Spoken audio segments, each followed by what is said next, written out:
A Amazônia é do povo brasileiro e não refém das perversões desse governo.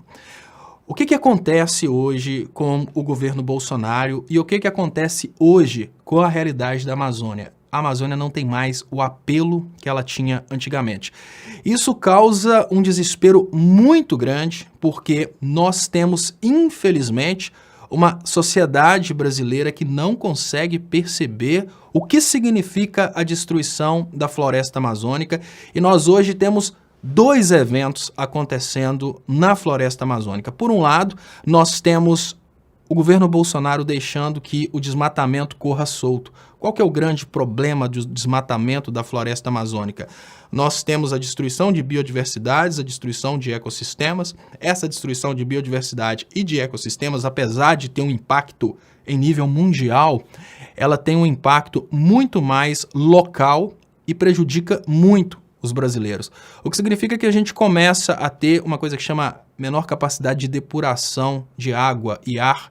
A gente passa a viver numa situação que é até mais custosa para o povo brasileiro. À medida em que o meio ambiente brasileiro vai sendo destruído pelo governo Bolsonaro, ele possibilita, obviamente, um lucro a curto prazo para aqueles que financiaram a sua eleição. Então, quem pagou a eleição do Bolsonaro consegue, através da liberação do desmatamento, através da liberação da utilização dos agrotóxicos, ter um grande lucro nesse momento. Mas a longo prazo, até sob o aspecto financeiro, a gente tem uma situação que é muito pesada, porque a tendência natural da utilização de agrotóxicos dentro do Brasil, dentro do sistema Brasil, a gente pensando o Brasil como um sistema de meio ambiente todo conectado, então a tendência natural da utilização de agrotóxicos no sistema Brasil, a tendência natural da poluição dos rios é que em médio e longo prazo a sociedade brasileira comece a apresentar doenças que são conectadas à utilização de agrotóxicos, o que significa que não apenas em respeito ao ser humano, mas em respeito ao lucro do Brasil como um sistema, o desmatamento da Amazônia com a utilização de agrotóxico, todas essas coisas que estão acontecendo nesse momento contra o meio ambiente brasileiro são extremamente maléficos e ficam escondidos, né? Todos esses eventos ficam escondidos atrás de uma cortina de fumaça, que são os eventos como o Johnny Bravo.